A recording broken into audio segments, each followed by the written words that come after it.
Aku menemukan suamiku di ruang tamu bersama tunangan putraku hanya beberapa jam sebelum pernikahan. Aku hendak mengonfrontasinya, tetapi sebuah gerakan di lorong menghentikanku. Ternyata itu putraku, Elijah. Wajahnya seperti topeng batu. Dia menatapku dan berbisik, "Bu, aku sudah tahu dan ini lebih buruk dari yang ibu kira." "Halo semuanya, terima kasih sudah hadir bersamaku hari ini. Sebelum aku mulai ceritaku, aku ingin tahu dari kota mana kamu akan bergabung denganku. Silakan bagikan di kolom komentar. Sekarang, izinkan aku menyelami cerita ini. Di pagi hari pernikahan putraku, aku bangun pukul 5.00. Aku tidak bisa tidur. Aku bilang pada diri sendiri bahwa itu hanya rasa gugup, seperti yang dirasakan ibu manapun di hari sepenting ini. Aku duduk di sini, di ruang kerjaku, menatap lembar kerja di layar komputer. Aku menjalankan kantor akuntan publik kecil dari rumah. Tidak mewah, tapi itu membantu membiayai kuliah putra kami, Elijah, dan menutupi biaya-biaya tambahan yang tidak terjangkau oleh gaji suamiku, Franklin. Angka-angka di layar tampak kabur. Pikiranku melayang entah kemana. Di luar, dunia masih gelap dan sunyi. Tetapi aku sudah bisa membayangkan pemandangan yang akan terbentang di teras rumah kami di Atlanta, Georgia, hanya dalam beberapa jam. Kursi-kursi putih tertata rapi di halaman. Aku menghabiskan seluruh musim semi merawat lengkungan yang dibangun Franklin, menutupinya dengan semak mawar yang kurawat sejak kuncupnya masih kecil. Aku sendiri sudah memeriksa lampu-lampu itu 3 kali, memastikan tidak ada satu bohlam pun yang mati. Semuanya harus sempurna. Putra kami, Elijah, pantas mendapatkan hari yang sempurna. 25 tahun pernikahan dengan Franklin, 23 tahun membesarkan Elijah. Aku telah mengabdikan seluruh hidupku untuk keluarga ini. Akulah yang selalu siap sedia, perencana, yang selalu mengingat janji temu dokter gigi dan ulang tahun, serta memastikan tagihan dibayar tepat waktu. Franklin adalah sosok yang menawan, penyemangat pesta, dan orang yang dicintai semua orang. Akulah fondasi yang ia andalkan, dan untuk waktu yang lama, itu sudah cukup bagiku. Namun akhir-akhir ini ada yang terasa janggal. Jarak diam telah tercipta di antara kami. Jarak itu terlihat dari caranya berhenti bicara ketika aku memasuki ruangan. Dari caranya ponselnya selalu dimiringkan menjauh dariku. Ketika aku bertanya apakah ada yang salah, dia hanya akan menertawakannya. "Kerja saja, sayang," katanya.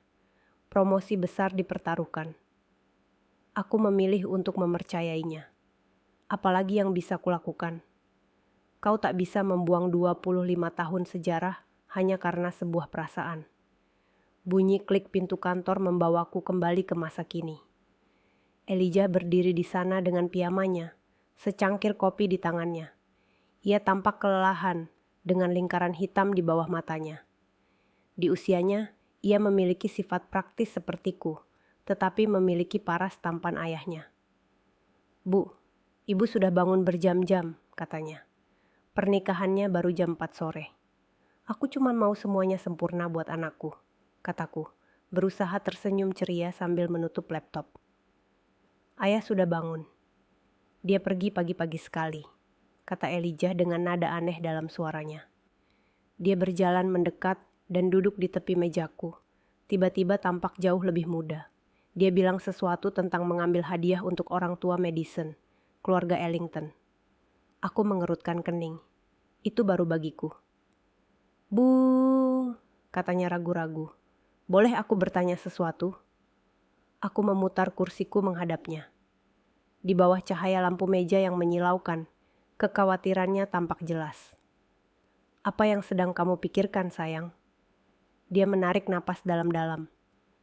"Apakah menurutmu Madison benar-benar mencintaiku?" Pertanyaan itu langsung menusuk ulu hatiku. Madison, tunangannya, ambisius, cantik, seorang arsitek muda dari keluarga kaya yang berpengaruh sejak lama. Sekilas, dialah yang selalu kami inginkan untuk Elijah. Tapi aku juga punya keraguan sendiri. Aku pernah melihat bagaimana tatapannya terkadang melayang ketika Elijah membicarakan hasratnya, bagaimana dia mengecek ponselnya saat makan malam keluarga. "Kenapa kamu tanya begitu, sayang? Ini hari pernikahanmu." Aku tahu, dan mungkin itu hanya kegelisahan sesaat, gumamnya, menatap kopinya.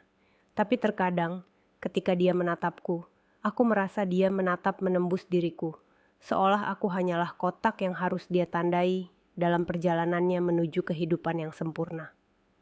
Dia berhenti sejenak, dan akhir-akhir ini dia sering menghabiskan waktu dengan ayah. Mereka selalu membicarakan keuangan, investasi. Dia bilang ayah sedang membimbingnya. Aku ingin bercerita padanya tentang hal-hal yang juga kuperhatikan. Bagaimana mata Franklin mengikuti Madison ke sekeliling ruangan. Bagaimana ia selalu mencari alasan untuk membantunya memakaikan mantel atau mengisi ulang minumannya. Bagaimana ia tahu persis bagaimana Madison menyukai kopinya, 2 gula dan sedikit susu, tanpa perlu bertanya. Sebaliknya, aku mengulurkan tangan dan meremas tangannya. Rasa gugup menjelang pernikahan itu wajar, sayang.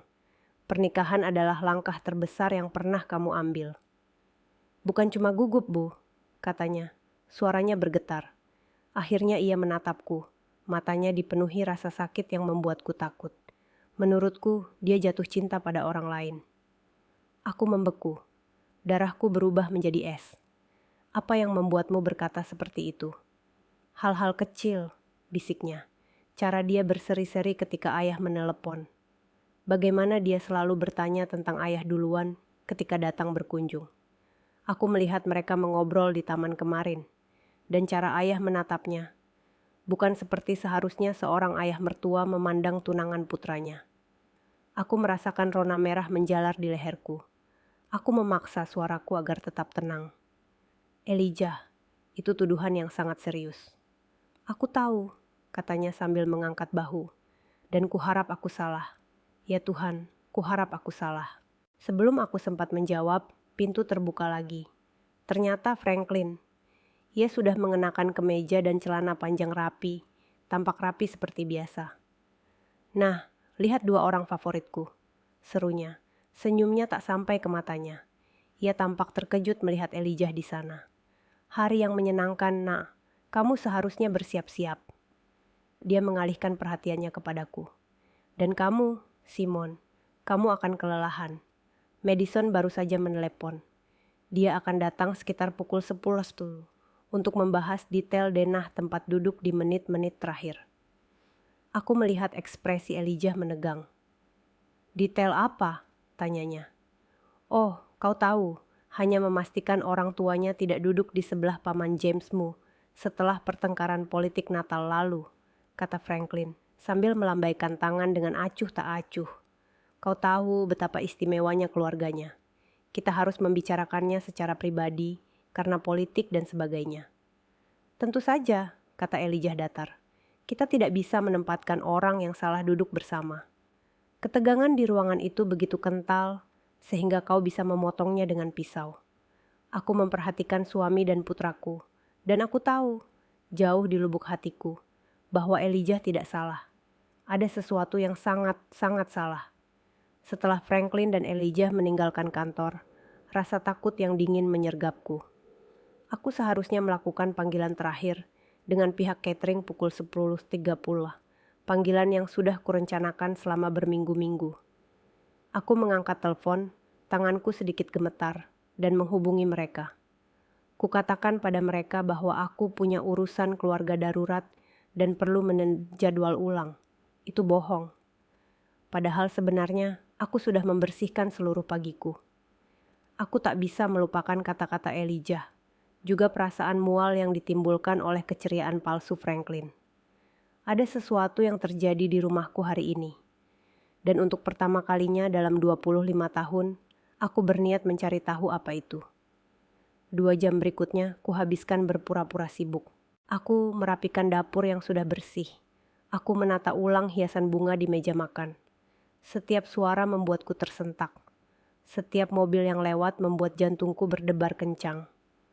Aku merasa seperti seorang aktris dalam sebuah drama, memainkan peran sebagai ibu mempelai pria yang bahagia, sementara di dalam hati aku gelisah. Tepat pukul 10 rotul, sebuah BMW putih mewah memasuki halaman rumah kami, mobil Madison.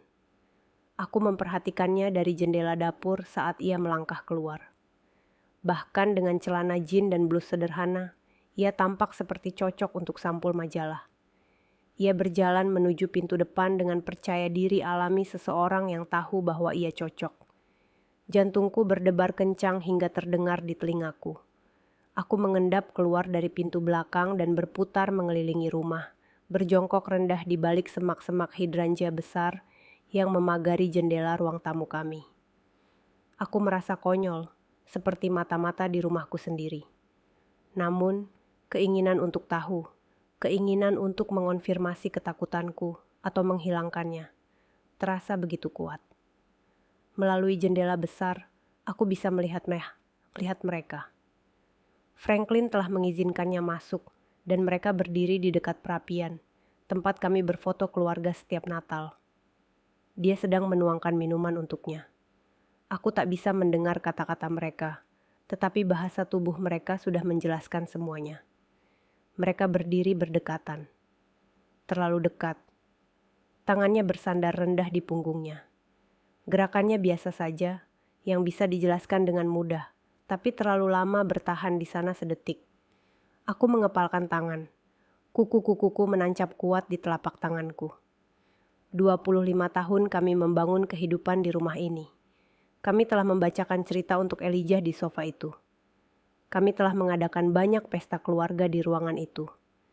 Dan sekarang suamiku berdiri di sana, membelai wanita lain, tunangan putraku, di hari pernikahan putra kami. Aku hampir saja berdiri, menyerbu dengan amarah dan menghadapi mereka saat itu juga. Aku tak peduli dengan pemandangan itu. Aku tak peduli dengan pernikahan itu. Aku hanya peduli dengan pengkhianatan membara yang kusaksikan. Tapi kemudian aku melihat gerakan di lorong lantai atas, sebuah bayangan terpantul di kaca. Aku melihat lebih dekat. Itu Elijah.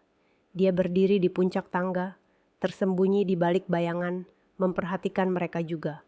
Melihatnya, begitu diam dan hancur, membuatku berhenti total. Ini bukan hanya rasa sakitku, ini rasa sakitnya. Di lantai bawah, suasana semakin memanas. Tangan Madison kini berada di dada Franklin. Ia mencondongkan tubuh ke arahnya, kepalanya mendongak, senyum mengembang di bibirnya. Ia mengatakan sesuatu, dan Franklin tertawa. Suara yang sudah lama tak kudengar darinya, ringan, tulus, bahagia, seperti cara ia tertawa bersamaku dulu ketika kami masih kecil dan segalanya terasa mungkin. Saat itu, aku melihat suamiku berubah menjadi seseorang yang tak kukenal. Seseorang yang hidup dengan cara yang sudah lama tak ia alami bersamaku. Lalu tangannya berada di rambutnya, dan mereka berciuman. Itu bukan ciuman singkat.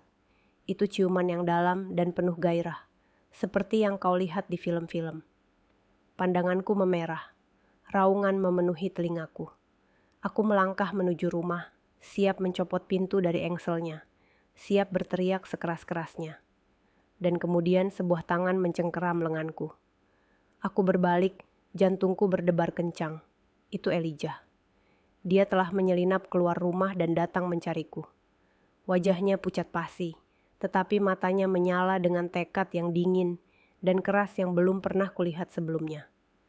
"Bu, jangan," bisiknya, suaranya tegang. "Belum." "Ini," aku tersedak kata-katanya. Aku bahkan tak sanggup mengatakannya.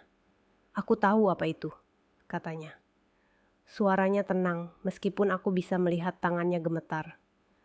"Bu, aku sudah tahu sejak berminggu-minggu lalu." "Berminggu-minggu?"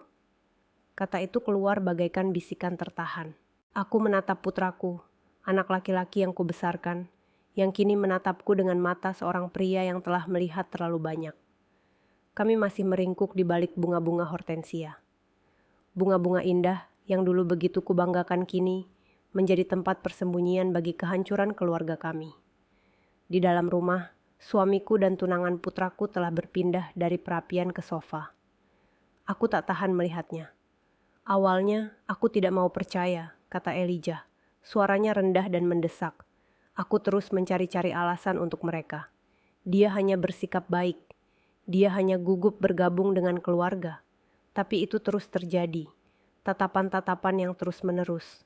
Percakapan-percakapan pribadi. Bagaimana dia berseri-seri setiap kali dia ada di dekatnya. Dia berhenti dan mengoreksi dirinya sendiri. Bukan dulu, tapi bagaimana dia sekarang? Cara dia bersinar setiap kali dia ada di dekatnya. Kesalahan itu sebuah pengingat menyakitkan tentang kehidupan yang tak lagi ada. Seharusnya dia punya figur ibu baru, bukan saingan. Maksudku, Madison, kenapa kau tidak memberitahuku? Tanyaku, suaraku bergetar karena campuran keterkejutan dan amarah yang aneh dan protektif. Seharusnya kau tidak menanggung ini sendirian. Karena aku butuh bukti, katanya. Rahangnya terkatup rapat, dan karena aku ingin memberi mereka cukup tali untuk menggantung diri. Dia menatapku, matanya jauh lebih tua dari usianya yang 23 tahun. Dia mengeluarkan ponselnya. Tangannya sedikit gemetar saat mengetuk layar. Aku mempekerjakan seseorang, akunya. Apa yang telah kamu lakukan? Aku tidak bodoh, Bu. Setelah aku melihat mereka makan siang bersama sebulan yang lalu. Makan siang yang ayah bilang untuk rapat bisnis. Dan ibu bilang untuk belanja sore bersama teman-temannya. Aku tahu aku tidak gila. Aku perlu tahu yang sebenarnya. Dia menyerahkan telepon itu kepadaku. Aku menyewa detektif swasta. Napasku tersengal-sengal. Detektif? Elijah. Uangnya? Jangan khawatir soal uangnya, katanya muram. Semuanya sepadan. Foto pertama di layar menunjukkan Franklin dan Madison berjalan memasuki St. Regis Atlanta di pusat kota. Cap, waktu menunjukkan kejadian 3 minggu yang lalu, Selasa sore, ketika Franklin seharusnya menghadiri konferensi penjualan regional. Foto kedua menunjukkan mereka pergi bersama 2 jam kemudian, tampak kepanasan dan acak-acakan. Ada 17 kejadian berbeda, kata Elijah pelan saat aku menelusuri galeri pengkhianatan. Foto-foto mereka di restoran-restoran remang-remang di seantero kota. Foto-foto mereka berdempetan dengan mobil Franklin di tempat parkir pribadi. Foto-foto mereka tertawa, berpegangan tangan, menjalani kehidupan yang sama sekali berbeda di belakang kami. Aku merasa sakit.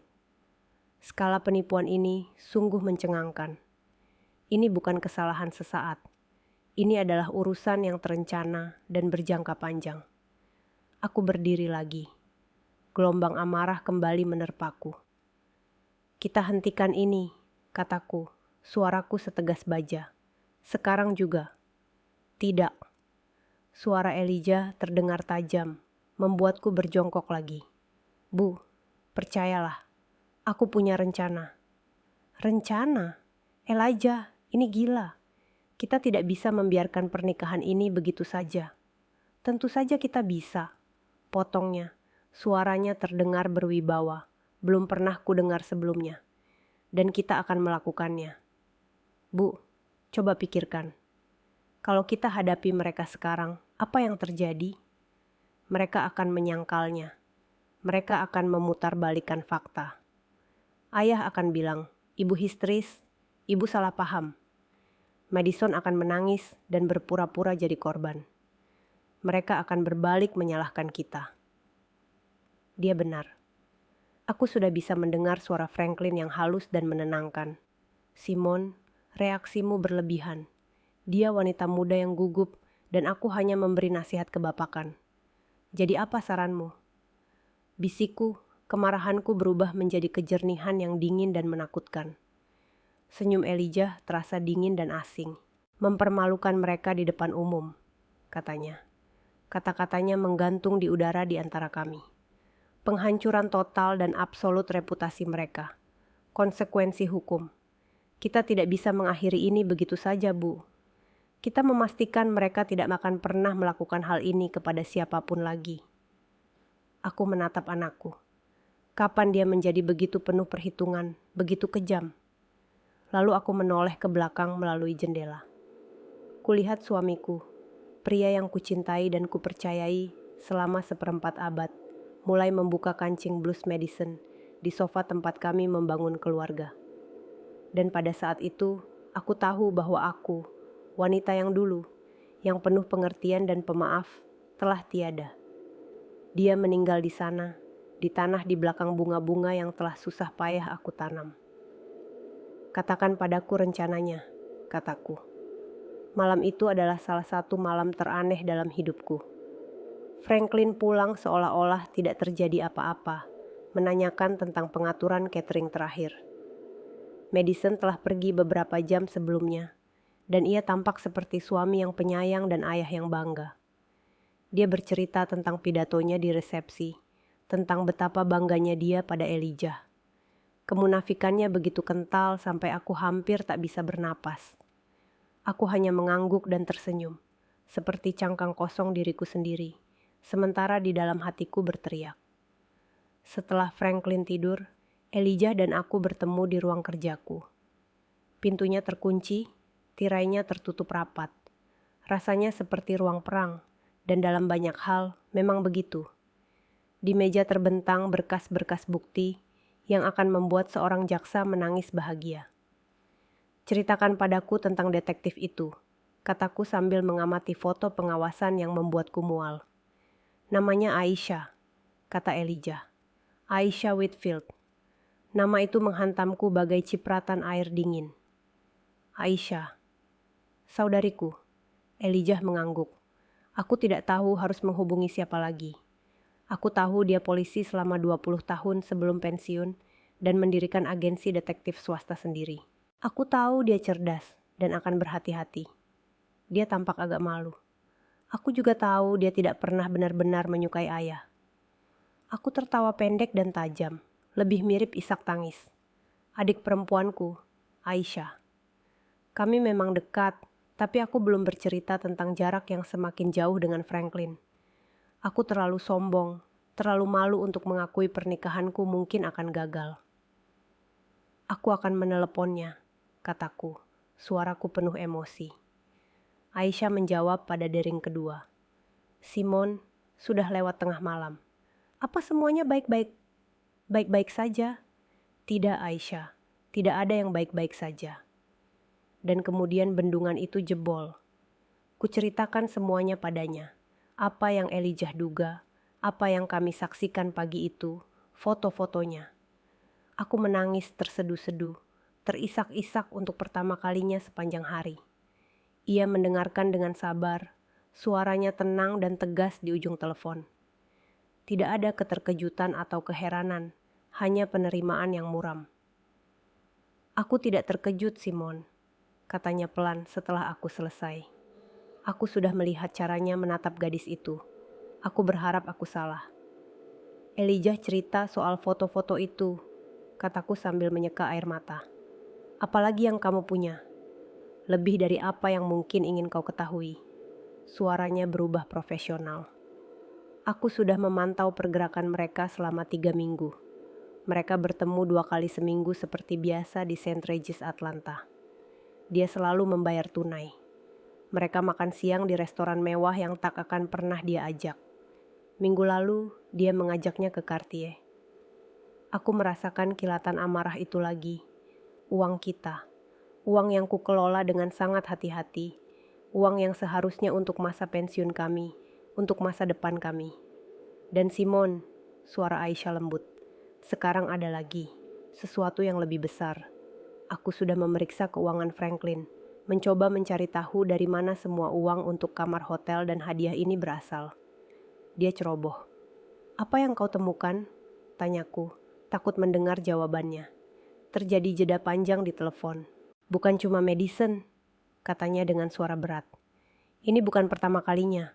Aku menemukan serangkaian tagihan bulanan rutin yang sudah berlangsung 15 tahun. Selalu ke orang yang sama.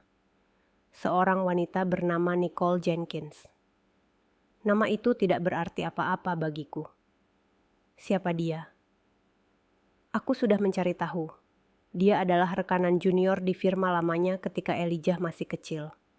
Dia tiba-tiba berhenti sekitar 15 tahun yang lalu. Pembayarannya dimulai beberapa bulan setelah dia pergi. Aisyah menarik napas dalam-dalam. Simon, dia punya anak perempuan. Gadis berusia 15 tahun bernama Zoe. Aku sudah melakukan pemeriksaan latar belakang. Ayahnya tidak tercantum di akta kelahiran, tapi aku berani bertaruh SIM-ku kalau Franklin adalah ayahnya. Ponsel itu terasa berat di tanganku.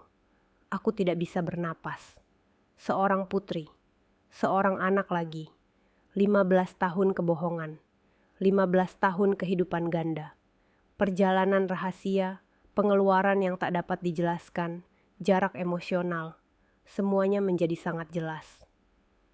Aku harus tahu pasti, Aisyah, bisikku. Aku tahu, katanya. Aku akan mengurusnya. Tapi Simon, kau harus siap. Saat ini jatuh, itu akan menjadi bom nuklir. Aku tahu, kataku, suaraku dingin dan keras. Itulah yang kita harapkan. 24 jam menjelang pernikahan adalah waktu yang dipenuhi tipu daya yang direncanakan. Aku bergerak melalui persiapan bak hantu. Tubuhku berjalan otomatis sementara pikiranku berpacu. Aku tersenyum pada para kerabat. Aku menyetujui pengaturan meja terakhir dengan perencana pernikahan. Aku bahkan membantu Franklin memasang dasinya. Jemariku mengusap kain sutra sambil membayangkan mengencangkannya di lehernya. Setiap interaksi adalah pertunjukan. Setiap kata sopan adalah kebohongan. Aisyah bekerja dengan cepat. Dia seorang profesional, dan ini sekarang menjadi urusan pribadi. Dia bilang dia punya kontak di laboratorium swasta. Risikonya besar, Simon. Tapi kalau kita bisa mendapatkan sampel DNA bersih dari Franklin, kita bisa melakukan perbandingan awal non-hukum dengan sampel dari gadis itu. Malam itu, setelah Franklin tertidur, mendengkur pelan di sampingku di ranjang yang telah kami bagi selama 1/4 abad, aku merayap keluar kamar. Jantungku berdebar kencang setiap kali lantai berderit. Aku pergi ke kamar mandi dan mengambil sikat giginya dari tempatnya. Tanganku gemetar hebat sampai hampir menjatuhkannya. Rasanya seperti pelanggaran berat. Tapi apalah artinya ini jika dibandingkan dengan pelanggaran yang telah dia lakukan terhadapku? Terhadap keluarga kami? Aku dengan hati-hati memasukkannya ke dalam kantong plastik dan meninggalkannya di kotak surat agar Aisyah mengambilnya sebelum fajar.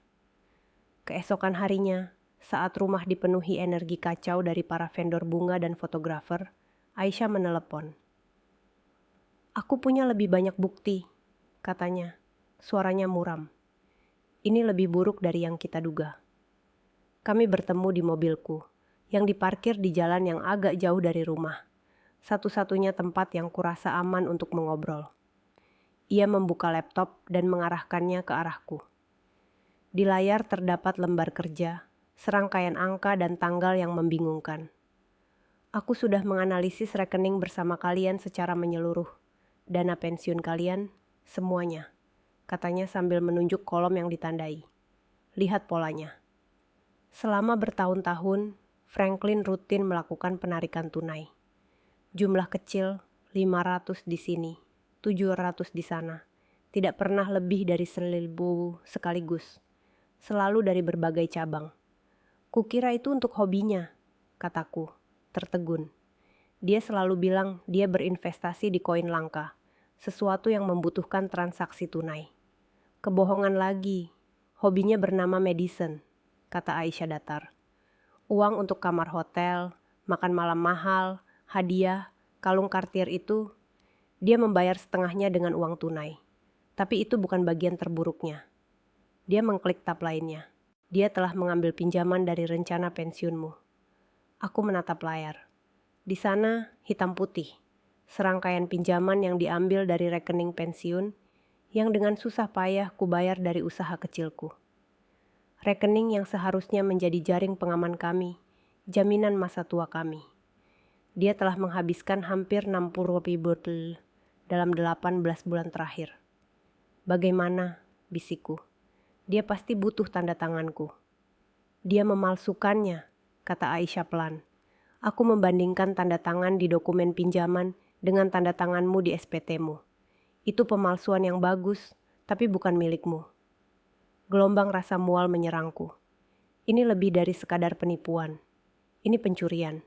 Dia bukan hanya menghancurkan hatiku, dia secara sistematis menghancurkan masa depan kami, sepotong demi sepotong, untuk mendanai perselingkuhannya yang keji. Dia merampas dana kuliah yang telah kami bangun, kehidupan yang seharusnya kami jalani bersama. Dia mempertaruhkan seluruh masa depanku. Dan Madison? Tanyaku, suaraku nyaris tak terdengar. Dia bukan korban yang tak bersalah, kata Aisyah, tatapannya tajam. Aku akan menghubunginya, tapi sebelumnya ada hal lain. Dia ragu sejenak, lalu dia menyerahkan sebuah amplop manila besar kepadaku. Hasil tes DNA awal sudah keluar pagi ini. Tanganku mulai gemetar saat aku membukanya. Aku memindai halaman tersebut, jargon ilmiahnya mulai kabur hingga aku menemukan kesimpulan di bagian bawah. Kemungkinan ayah 99,9999%. Aku menatap kata-kata itu hingga terpatri dalam ingatanku. Zoe Jenkins adalah putri Franklin. 15 tahun. 15 tahun mencintainya, mempercayainya, membangun kehidupan bersamanya. Sementara ia memiliki putri lain, keluarga lain yang tersembunyi dalam bayang-bayang. Aku menyandarkan kepalaku di setir, kulit yang dingin menempel di dahiku yang panas. Aku tidak menangis. Air mataku sudah tak tertahankan. Ketenangan yang aneh dan mengerikan menyelimutiku. Rasa sakit itu masih ada, luka menganga yang besar di dadaku. Namun kini rasa sakit itu disertai sesuatu yang lain. Ketetapan hati yang dingin dan keras. Dia tidak hanya akan kehilangan istrinya, dia akan kehilangan semuanya. Duduk di mobil bersama adikku, selembar kertas tipis di tanganku, terasa lebih berat daripada batu nisan. Itu adalah surat kematian pernikahanku, surat kematian kehidupan yang kukira kumiliki. Seorang putri berusia 15 tahun. Kata-kata itu bergema di dalam mobil yang sunyi. Bagaimana? Bagaimana kau menemukannya? Akhirnya aku berhasil bertanya. Suaraku terdengar jauh dan asing di telingaku sendiri. Ekspresi Aisyah merupakan campuran antara rasa kasihan dan tekad profesional. Awalnya dari pembayaran. Setelah saya mendapatkan nama Nicole Jenkins, tidak sulit menemukannya. Dia tinggal 2 kota lagi. Simon, sekitar 20 menit perjalanan dari sini. Selama 15 tahun, ia menjalani kehidupan rahasia yang tak jauh dari tempat tinggalnya. Berapa kali ia memberitahu saya bahwa ia bekerja lembur. Berapa kali ia menghadiri jamuan makan malam bisnis. Berapa kali ia pergi bermain golf di akhir pekan. Pikiranku berputar saat aku merenungkan kembali alasan dan kebohongan yang telah kusimpan selama bertahun-tahun. Setiap alasan kini memiliki makna baru yang mengerikan. Aku mampir ke rumah kemarin pagi, lanjut Aisyah, suaranya lembut. Aku berpura-pura menjadi peneliti pasar. Nicole membuka pintu, dan di belakangnya aku melihat gadis itu. Zoe, Simon, dia benar-benar mirip sekali dengannya. Mata gelap dan cerdas yang sama yang pertama kali membuatku tertarik padanya bertahun-tahun lalu. Senyum yang sama, dia begitu jelas. Aku membayangkannya, seorang remaja polos dalam semua ini, yang persis seperti suamiku. Seorang saudara perempuan yang tak pernah diketahui putraku. Bayangan itu begitu surreal, begitu mengerikan, hingga aku tak bisa mencernanya sepenuhnya. Keluargaku tidak hanya hancur, itu adalah penipuan. Kebohongan yang dibangun dengan hati-hati, yang tanpa sadar telah kubantu pertahankan selama lebih dari separuh hidupku. Apakah ibunya, Nicole, tahu tentangku? Tentang Elijah? Tanyaku. Aku tidak bisa memastikannya, aku Aisyah. Tapi melihat gaya hidupnya, rumah bagus di distrik sekolah yang bagus, tapi karirnya tidak cemerlang. Jelas Franklin adalah sumber utama dukungan finansialnya. Dia punya banyak alasan untuk merahasiakannya. Dia tidak hanya membayar tunjangan anak Simon. Dia membiayai seluruh hidupnya. Dengan uangku, dengan uang kita, uang konsultasiku, tabungan bersama kami, uang yang dia curi dari dana pensiun kami. Pengkhianatan itu begitu dalam, begitu berlapis, Sampai-sampai aku merasa seperti tenggelam. Itu adalah penjarahan sistematis atas karya hidupku, kepercayaanku, dan masa depanku. Aku serahkan kembali laporan DNA itu kepada Aisyah. Masukkan saja ke dalam daftar bukti lainnya, kataku. Suaraku, tanpa emosi, menjadi mati rasa. Keterkejutan itu begitu dalam, hingga telah membuatku tidak dapat merasakan apapun, kecuali kekosongan yang dingin dan berat. Aku memikirkan gadis itu, Zoe. Laki-laki macam apa yang mengatakan pada putrinya bahwa dia tidak bisa mengakuinya? Laki-laki macam apa yang membesarkan seorang anak dalam terang, sementara menyembunyikan anak lainnya dalam kegelapan? Kekejaman itu tidak hanya terhadap saya dan Elijah, tetapi juga terhadap gadis tak berdosa ini, sungguh mengejutkan. Lalu bagaimana dengan Madison? Tanyaku, perlu mengalihkan fokus untuk menangkap sasaran amarah yang mulai mencairkan es di pembuluh darahku. Katamu ada sesuatu yang lebih penting tentangnya. Aisyah mengangguk, ekspresinya mengeras lagi. Baiklah, Madison, ayo kita bicara soal tunanganmu. Dia mengembalikan laptop itu kepadaku dan membuka berkas baru.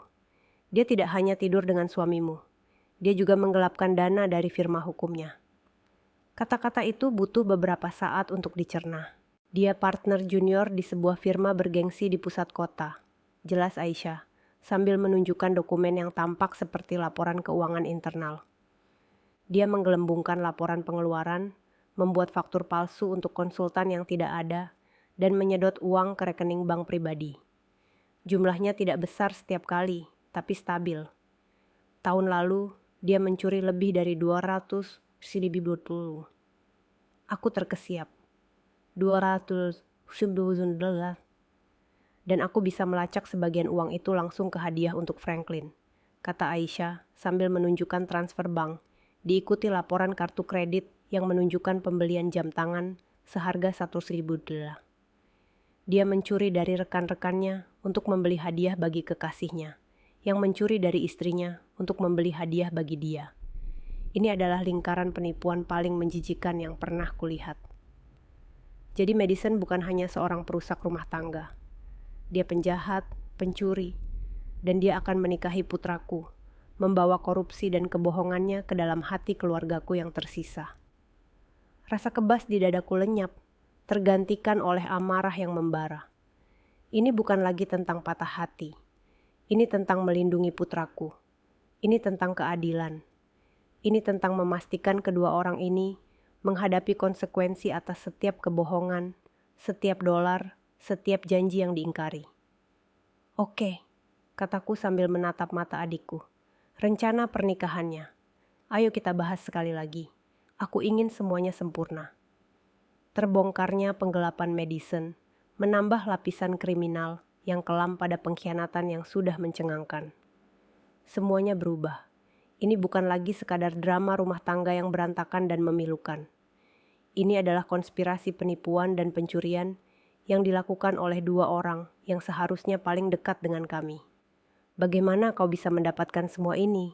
Tanyaku pada Aisyah sambil menunjuk dokumen keuangan yang memberatkan di layar laptopnya. Kami masih di dalam mobil, udara dipenuhi aroma konspirasi dan kopi basi. Madison tidak sepintar yang dia kira, kata Aisyah dengan nada puas yang muram. Dia ceroboh. Dan aku punya teman-teman di kepolisian yang bersedia membantu ketika mereka mendengar cerita itu.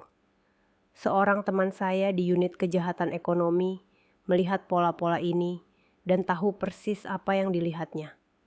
Dia menunjuk ke layar. Dia memindahkan uang itu melalui perusahaan cangkang yang didirikannya menggunakan nama gadis ibunya. Itu amatir. Aku teringat orang tua Madison, keluarga Ellington. Mereka adalah pilar komunitas. Ayahnya adalah hakim federal yang dihormati. Ibunya adalah anggota dewan di 3 badan amal yang berbeda.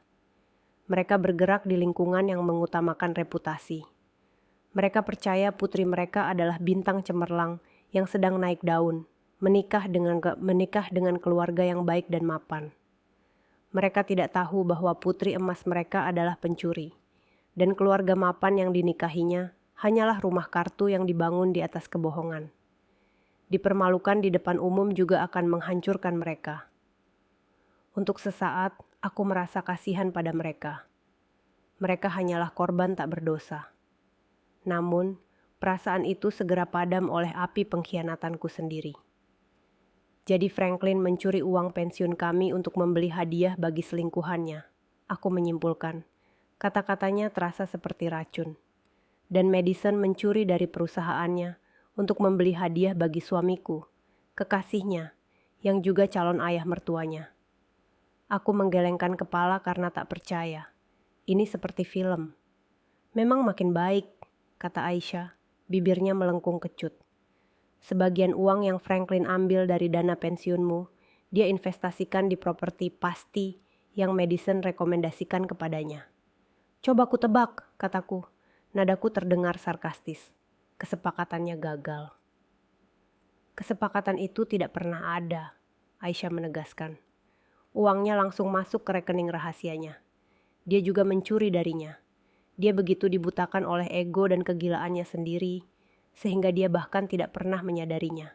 Aku harus tertawa. Suaraku getir dan tak menyenangkan. Suamiku yang brilian dan menawan, pria yang selalu merasa dirinya orang terpintar di ruangan itu, ditipu oleh seorang penggelap uang berusia 20-an. Rasanya hampir puitis. Kami menghabiskan 1 jam lagi untuk memeriksa bukti-bukti yang dikumpulkan Aisyah. Dia punya segalanya. Rekening koran, foto-foto pengawasan, struk pembayaran tunai hotel, dokumen pinjaman palsu. Dan sekarang berkas kriminal lengkap tentang aktivitas Madison siap diserahkan ke jaksa. Dan tentu saja laporan DNA, bukti tak terbantahkan yang memperkuat 15 tahun penipuan. Aku memandangi berkas itu, tap-tap yang rapi dan halaman-halaman yang tertata rapi, menggambarkan kehancuran total hidupku. 25 tahun pernikahanku, kini hanya tinggal setumpuk dokumen yang memberatkan di kursi penumpang mobilku. Tiba-tiba, gelombang kelelahan menerpaku. Begitu dalam, hingga terasa seperti beban fisik yang menekan dadaku. Aisyah, bisakah kita melakukan ini? Bisikku. Bisakah kita benar-benar berdiri di depan 300 orang dan melakukan ini pada keluarga kita? Aisyah mengulurkan tangannya dan menggenggam lenganku. Genggamannya erat dan menenangkan. Simon, dengarkan aku, katanya dengan suara serius. Apa pilihan lain yang kau punya? Jika kau menghadapi mereka secara pribadi, mereka akan berbohong. Mereka akan memanipulasimu. Mereka akan membuat Elijah melawanmu. Mereka akan menyangkal, dan menyangkal, sampai kau mulai berpikir kaulah yang gila. Aku sudah melihatnya ratusan kali. Dia benar. Aku tahu dia benar. Franklin jago memanipulasi. Dia bisa lolos dari masalah apapun dengan pesonanya. Dengan cara ini, lanjutnya, tidak ada jalan keluar. Tidak ada ruang untuk kebohongan. Hanya ada kebenaran yang disajikan di hadapan semua orang yang mereka coba buat terkesan. Ini bukan cuma soal balas dendam, Simon. Ini soal konsekuensi. Madison harus dipenjara. Franklin harus bertanggung jawab, bukan hanya atas kecurangannya, tapi juga atas penipuan keuangan yang dia lakukan terhadapmu. Ini satu-satunya cara untuk memastikan kebohongan ini berhenti selamanya. Aku menarik napas dalam-dalam. Udara mobil yang pengap memenuhi paru-paruku. Aku teringat Elijah, wajahnya yang pucat dan penuh tekad. Aku teringat Zoe, putri yang tak pernah ku kenal. Aku teringat 25 tahun yang telah kuberikan kepada seorang pria yang telah membohongiku sejak awal. Kau benar, kataku. Suaraku kembali jernih dan tegas. Itu satu-satunya jalan. Aku menyalakan mobil. Ayo pergi, kita harus mempersiapkan pernikahan. Jam-jam terakhir sebelum pernikahan adalah saat-saat paling surrealis dalam hidupku. Aku pulang dan kembali berperan sebagai ibu mempelai pria yang tenang dan bahagia. Aku merasakan perasaan terpisah yang aneh, seolah-olah sedang menonton film kehidupanku sendiri. Aku membayangkan diriku tertawa bersama sepupu-sepupuku, memuji gaun kakak iparku, dan meyakinkan Catherine bahwa semuanya tampak indah. Di dalam, aku diliputi ketegangan dan kesedihan. Namun di luar, aku membayangkan kebanggaan seorang ibu. Franklin tampak nyaman, bersosialisasi dengan para tamu yang datang lebih awal, menerima ucapan selamat dengan senyum lebar dan percaya diri. Ia menarikku ke samping, lengannya melingkari pinggangku.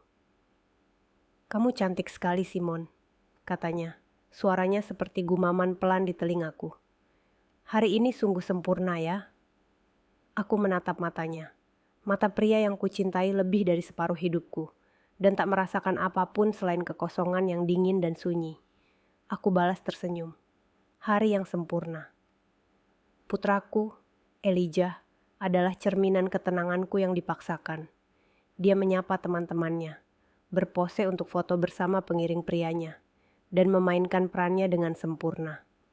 Namun, setiap kali matanya bertemu pandang denganku di halaman yang ramai, aku bisa melihat tekad baja yang sama terpancar di sana. Kami bersama-sama dalam hal ini. Kami adalah prajurit yang menunggu sinyal untuk menyerang. Rencananya sederhana, dan Aisyah telah melatihnya bersama kami hingga kami hafal.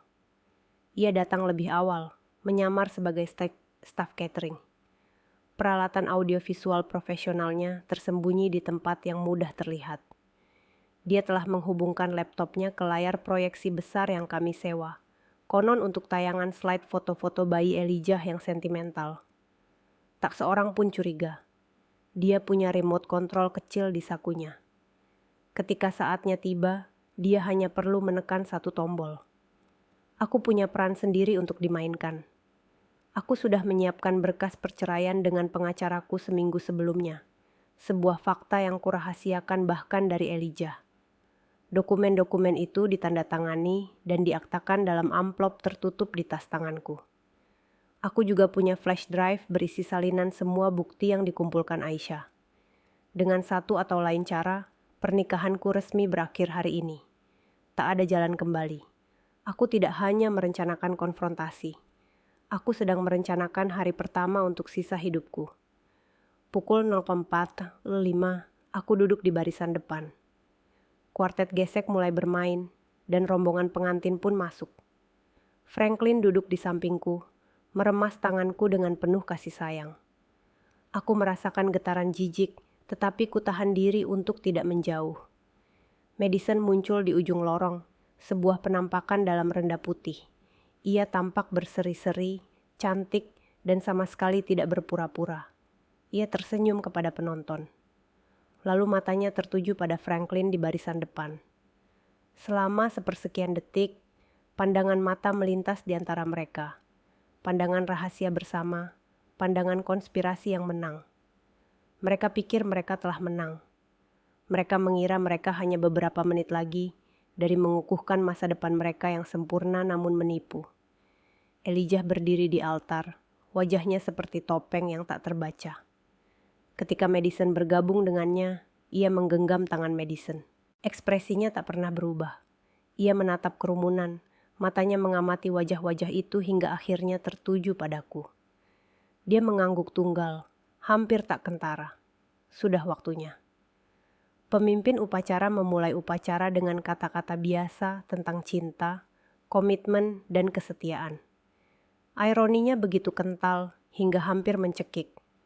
Aku bertanya-tanya apakah Franklin dan Madison benar-benar mendengarkan, atau apakah mereka sudah merencanakan pertemuan rahasia mereka berikutnya. Upacara dilanjutkan. Mereka bertukar janji yang tak mereka maksudkan, janji yang sudah mereka ingkari ratusan kali. Perutku bergejolak setiap kali kebohongan terucap dari bibir mereka. Akhirnya, sang pemimpin upacara tiba di momen krusial. Ia tersenyum ramah kepada para hadirin. Jika ada di antara kalian yang punya alasan mengapa mereka berdua tidak boleh menikah, bicaralah sekarang atau kalian akan diam selamanya. Keheningan menyelimuti 300 tamu. Inilah momennya. Jantungku berdebar kencang di tulang rusukku. Kupikir jantungku akan meledak. Aku bisa merasakan tatapan semua orang tertuju pada kami. Aku menarik napas perlahan dan hati-hati. Lalu aku berdiri. Begitu aku berdiri, napas tertahan terdengar di antara 300 tamu. Udara, yang tadinya dipenuhi melodi lembut kuartet gesek dan angin sore yang hangat, tiba-tiba menjadi pekat dan hening. Semua kepala di taman menoleh ke arahku. Aku dapat merasakan kebingungan mereka, keterkejutan mereka, keingintahuan mereka seperti kekuatan fisik.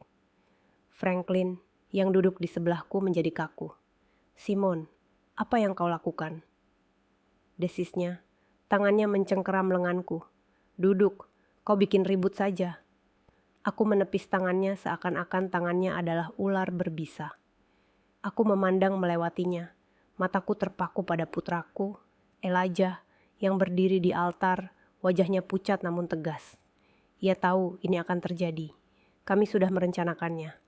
Lalu aku menatap Madison, yang senyum cerahnya telah membeku menjadi topeng kengerian yang membingungkan. "Maaf semuanya," kataku. Suaraku jernih dan luar biasa tenang. Suaraku bergema di taman yang sunyi. "Maaf atas gangguannya, tapi kurasa petugas upacara bertanya, apakah ada alasan pernikahan ini tidak boleh dilanjutkan?" Aku terdiam sejenak, membiarkan bobot kata-kataku mengendap. Dan ya, saya melakukannya. Saya punya alasan. Gelombang gumaman menyapu kerumunan. Aku melihat ayah Madison, Hakim Ellington, mulai bangkit dari tempat duduknya, dengan ekspresi kemarahan yang menggelegar di wajahnya. "Nyonya Whitfield, apa maksudnya ini?" teriaknya. "Artinya, Hakim Ellington," kataku sambil berbalik menghadapnya, "putri Anda akan menikahi putra saya dengan dalih palsu. Dan saya yakin Anda dan semua orang yang berkumpul di sini hari ini berhak mengetahui kebenarannya." Aku mengeluarkan remote control kecil dari tasku. Itu yang diberikan Aisyah padaku. Jempolku melayang di atas satu tombol merah. "Yang benar?" gerutu Franklin, wajahnya memerah. "Simon, kau sudah gila. Kau mempermalukan putra kita." "Benarkah, Franklin?" Tanyaku tenang, mengalihkan pandanganku kembali padanya. Suaraku melunak menjadi sedingin es. "Kaulah yang telah mempermalukan putra kita. Kau dan selingkuhanmu." Dengan itu, aku menekan tombol. Di belakang altar, layar besar yang seharusnya menampilkan tayangan slide foto-foto bayi Elijah tiba-tiba menyala. Gambar pertama yang muncul adalah foto pengawasan tajam Franklin dan Madison yang tengah berciuman mesra di ruang tamu kami, yang disaksikan Elijah dan aku sehari sebelumnya. Kerumunan itu pun meledak. Terdengar jeritan, desahan, dan orang-orang berdiri untuk melihat lebih jelas. Aku melihat Ibu Madison memegang dadanya dengan tangan. Wajahnya pucat pasi. "Tapi bukan itu saja," lanjutku, suaraku entah bagaimana meninggi di tengah kekacauan. "Begini, ini bukan cuma kesalahan satu kali. Ini sudah berlangsung berbulan-bulan." Layarnya berubah. Sebuah foto baru muncul. Franklin dan Madison memasuki St. Regis Atlanta. Stempel waktunya terlihat jelas. Lalu foto lain. Dan foto lain lagi. Kolase pertemuan rahasia mereka, makan siang rahasia mereka, kebohongan mereka yang terbongkar agar diketahui semua orang. Madison tergagap, mencoba menyangkalnya, tetapi suaranya hilang dalam keributan itu. Franklin berdiri, berteriak, "Ini palsu, itu montase foto. Simon sedang mengalami gangguan saraf." "Apakah aku, Franklin?" Tanyaku pelan. "Kalau begitu mungkin kau bisa menjelaskan ini." Layarnya berubah lagi. Kali ini yang ditampilkan adalah laporan bank. Jari saya menunjuk foto close-up penarikan tunai yang mencurigakan. Tanda tangan palsu pada dokumen pinjaman dana pensiun. Sebuah struk Cartier untuk kalung senilai 15.000 dolar muncul di layar, diikuti foto Madison yang mengenakan kalung yang sama di pesta lajangnya. Kebisingan dari kerumunan mulai mereda, digantikan oleh keheningan yang mencekam dan menakutkan. Ini bukan lagi sekadar skandal perselingkuhan. Ini sesuatu yang lebih kelam. Suami saya telah secara sistematis mencuri tabungan pensiun keluarga kami untuk membiayai perselingkuhannya, aku mengumumkan. Dan tunangannya, wanita yang akan menikahi putra saya, juga sibuk. Slide berikutnya menunjukkan bukti penggelapan Madison dari firma hukumnya, faktur palsu, transfer bank. Aku bisa melihat rekan-rekannya di baris keempat. Wajah mereka berubah dari bingung menjadi marah. Dan kemudian aku berikan pukulan terakhir yang menghancurkan. Tapi bagian terbaiknya, kataku, suaraku berubah dingin. Inti sebenarnya dari penipuan yang telah membentuk pernikahanku adalah bahwa kebohongan suamiku tidak dimulai dengan Madison. Hasil tes DNA memenuhi layar. Kata-kata kemungkinan ayah. 99,99% dipajang dengan huruf-huruf tebal yang besar. Di bawahnya terdapat foto seorang gadis berusia 15 tahun yang cantik dan tersenyum. Ini Zoe Jenkins, kataku. Suaraku bergetar karena 15 tahun rasa sakit yang terpendam. Dia putri Franklin, putri yang selama ini ia sembunyikan dariku dan putranya sendiri. Keheningan yang terjadi setelahnya sungguh total. 300 orang menatap bukti pengkhianatan yang begitu lengkap, begitu menghancurkan, sehingga bahkan penggosip yang paling berpengalaman pun terdiam. Dan dalam keheningan yang sempurna dan mengerikan itu, aku menyaksikan dunia yang kukenal selama 25 tahun terbakar habis. Keheningan itu dipecahkan oleh satu isakan tajam.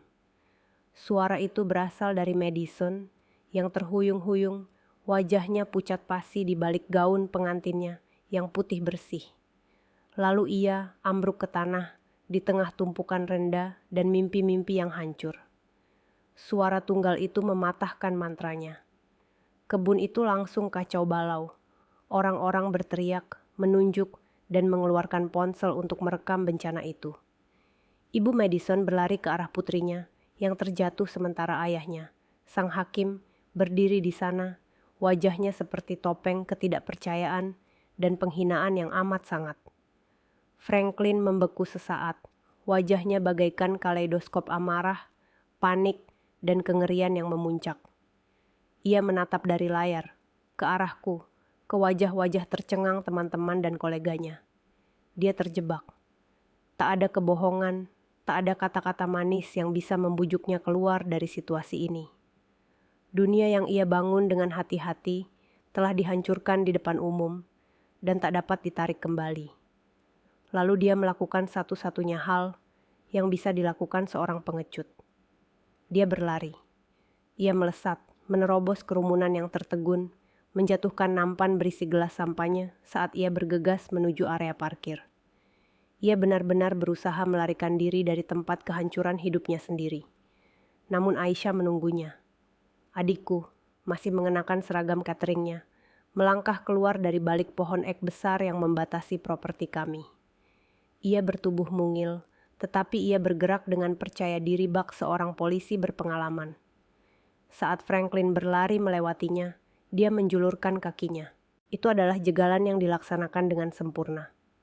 Franklin terjatuh dengan keras, menghantam halaman rumput yang terawat, dan tergelincir beberapa kaki dalam balutan setelan pernikahannya yang mahal. "Mau kemana, Franklin?" tanya Aisyah santai, sambil berjalan ke tempat Franklin tergeletak dan terengah-engah. Saat itu, Elijah telah meninggalkan altar dan berada di sampingku. Ia merangkulku dengan erat. Madison kembali berdiri, dibantu ibunya yang menangis tersedu-sedu, dan menunjuk ke arahku dengan jarinya yang gemetar.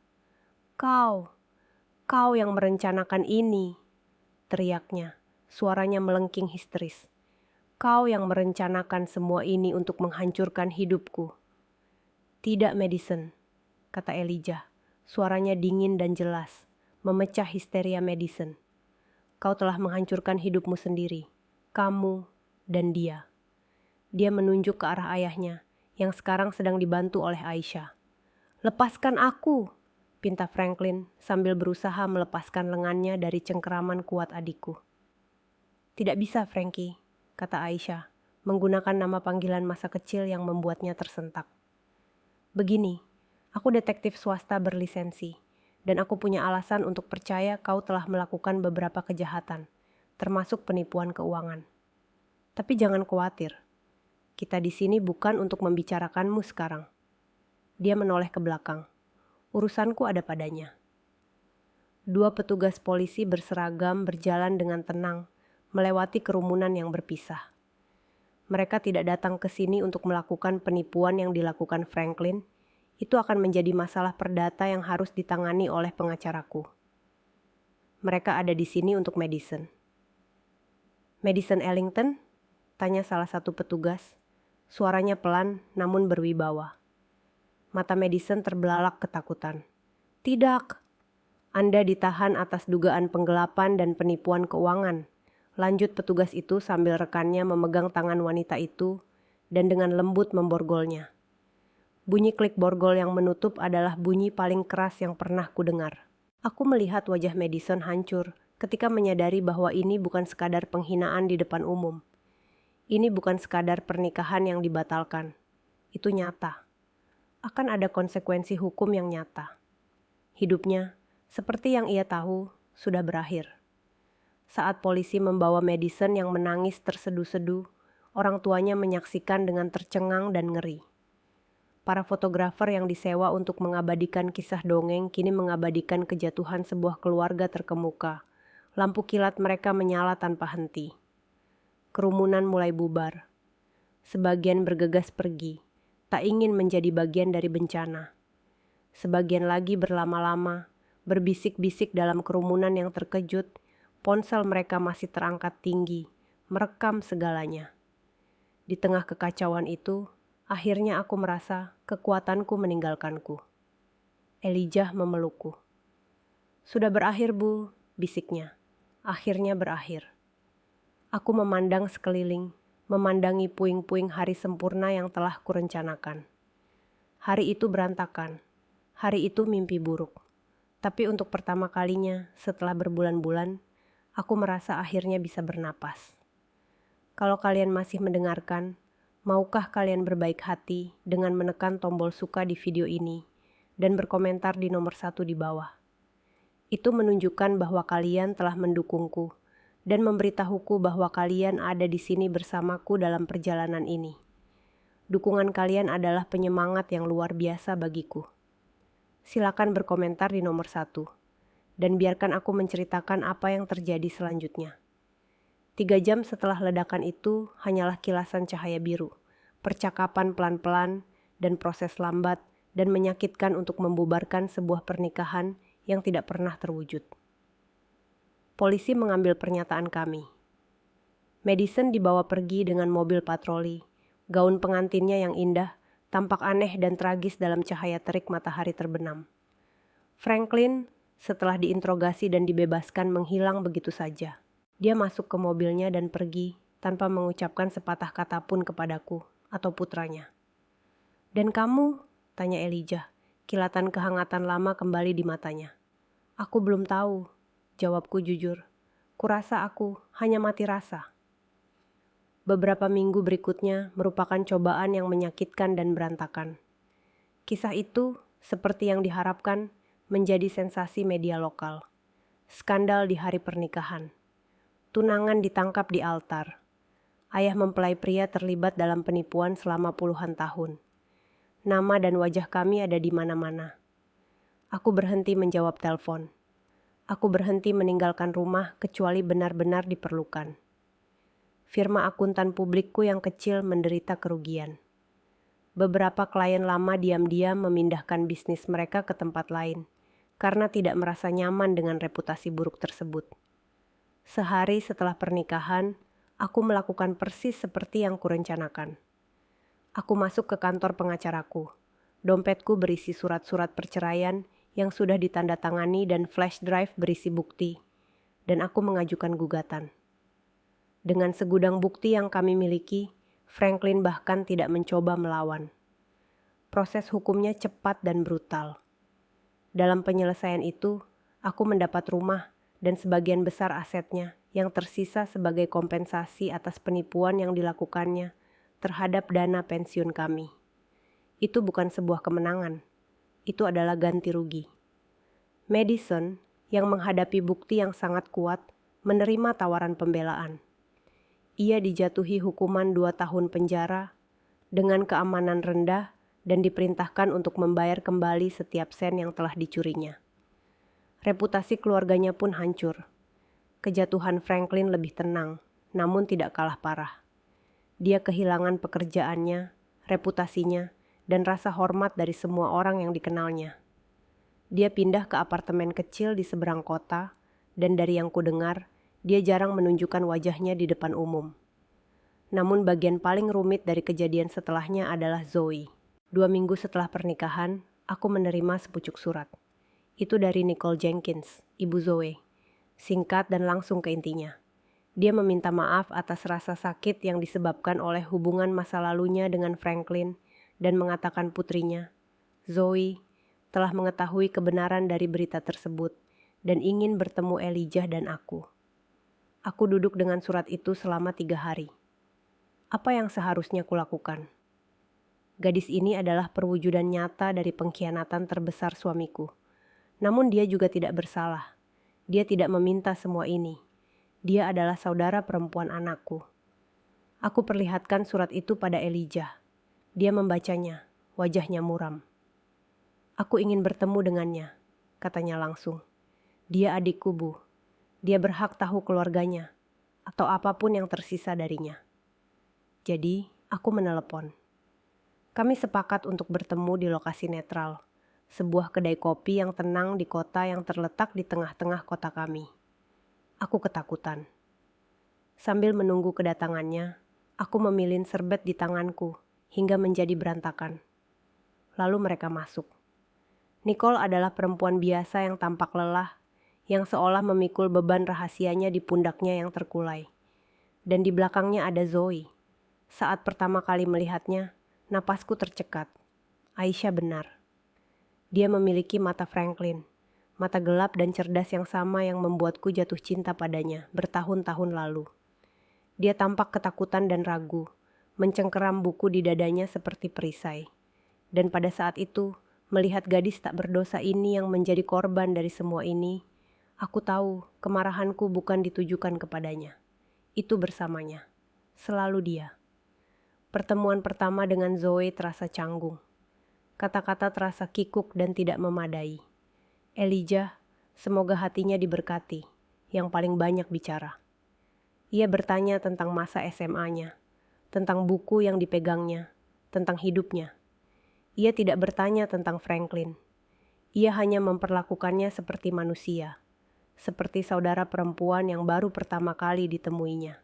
Aku, sebagian besar, hanya menonton, mencoba menyelaraskan citra gadis pemalu dan manis ini dengan kebohongan monumental yang diwakilinya. Secara perlahan dan hati-hati, kami mulai membangun sesuatu yang baru. Kami bertemu lagi untuk minum kopi, lalu makan siang. Elijah dan Zoe mulai berkirim pesan teks, menemukan kesamaan kecintaan terhadap film-film lama dan makanan pedas. Aku jadi tak sabar ingin bertemu dengannya, mendengar cerita tentang hidupnya. Dia ceria, lucu, dan baik hati. Dia sosok polos yang terjebak dalam kehancuran yang disebabkan oleh orang tua kami. Setahun berlalu, kehidupan memasuki ritme baru yang asing. Perceraian telah diselesaikan. Badai media mereda, digantikan oleh skandal-skandal yang lebih baru dan lebih segar. Aku mencurahkan energiku untuk membangun kembali bisnisku, dan perlahan-lahan klienku mulai kembali. Aku menjual rumah keluarga besar yang halamannya penuh hantu dan membeli rumah bandar yang lebih kecil dan lebih nyaman untuk diriku sendiri. Rumah itu tenang, damai, dan memang milikku. Elijah, setelah berbulan-bulan menjalani terapi untuk mengatasi trauma pengkhianatan, tumbuh dengan baik.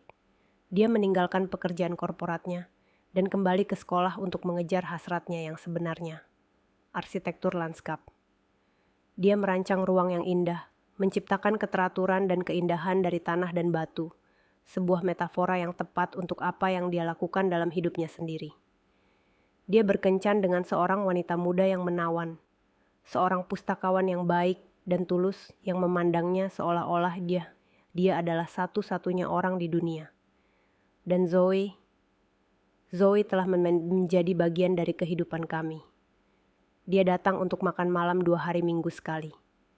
Ia dan Elijah telah menjalin ikatan persaudaraan sejati, saling menggoda dan mengobrol selama berjam-jam. Aku mendapati diri saya merasakan cinta yang kuat dan protektif terhadapnya. Dia bukan lagi simbol pengkhianatan.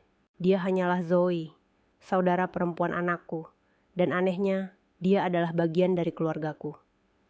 Suatu malam, sekitar setahun setelah pernikahan itu, aku sedang duduk di ruang tamu rumah baru ketika bel pintu berbunyi.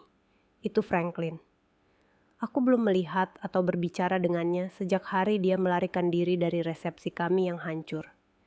Dia tampak berkurang, lebih tua, lebih beruban, kesombongan dan rasa percaya diri hilang, digantikan oleh kelelahan yang mendalam. Dia bertanya, apakah dia bisa masuk? Aku ragu-ragu, lalu aku minggir. Dia mengatakan padaku bahwa dia sedang menjalani terapi. Dia bilang dia sedang mencoba memahami mengapa dia melakukan hal-hal itu. Dia minta maaf. Dia bilang dia menyesal atas kebohongannya, atas pengkhianatannya, atas rasa sakit yang telah dia timbulkan kepadaku, Elijah dan Zoe. Aku mendengarkannya dan aku tahu dia bersungguh-sungguh. Namun permintaan maaf tidak dapat menghapus 25 tahun penipuan. Aku memaafkanmu, Franklin, kataku. Dan aku terkejut karena ternyata aku benar-benar bersungguh-sungguh. Bukan untukmu, tapi untukku. Aku tak sanggup lagi menahan amarah itu. Terlalu berat. Aku menatap matanya. Tapi aku tidak akan pernah mempercayaimu lagi. Kita tidak akan pernah bisa kembali. Dia mengangguk. Air mata mengalir di matanya. Aku tahu, bisiknya. Lalu pergi. Malam itu, saat aku bersiap tidur, aku mendapati diriku memikirkan wanita yang sama denganku setahun yang lalu. Meringkuk di tanah di balik bunga hortensia. Dia begitu hancur, begitu tersesat. Aku berharap bisa kembali dan mengatakan padanya bahwa semuanya akan baik-baik saja. Bahwa rasa sakit bukanlah akhir dari cerita. Keluarga yang kukira kumiliki ternyata bohong. Ia hancur berkeping-keping pada sore yang cerah itu. Namun apa yang dibangun Elijah, Zoe, dan aku sebagai gantinya lebih kecil, lebih tenang, dan tidak sempurna. Tapi itu jujur. Hal ini tidak dibangun atas kebohongan yang nyaman, tetapi atas kebenaran yang sulit, menyakitkan, dan pada akhirnya membebaskan. Kami telah kehilangan segalanya. Namun dalam melakukannya, kami menemukan sesuatu yang nyata. Dan untuk pertama kalinya setelah sekian lama, itu terasa cukup. Terima kasih telah mendengarkan ceritaku. Jika Anda pernah mengalami hal serupa, atau jika ada bagian dari artikel ini yang berkesan bagi Anda, silakan bagikan pendapat Anda di kolom komentar. Kisah Anda berharga. Dan jika Anda ingin mendengar lebih banyak, mohon pertimbangkan untuk menyukai video ini dan berlangganan saluran tersebut. Bersikaplah baik pada diri sendiri, dan sampai jumpa lagi.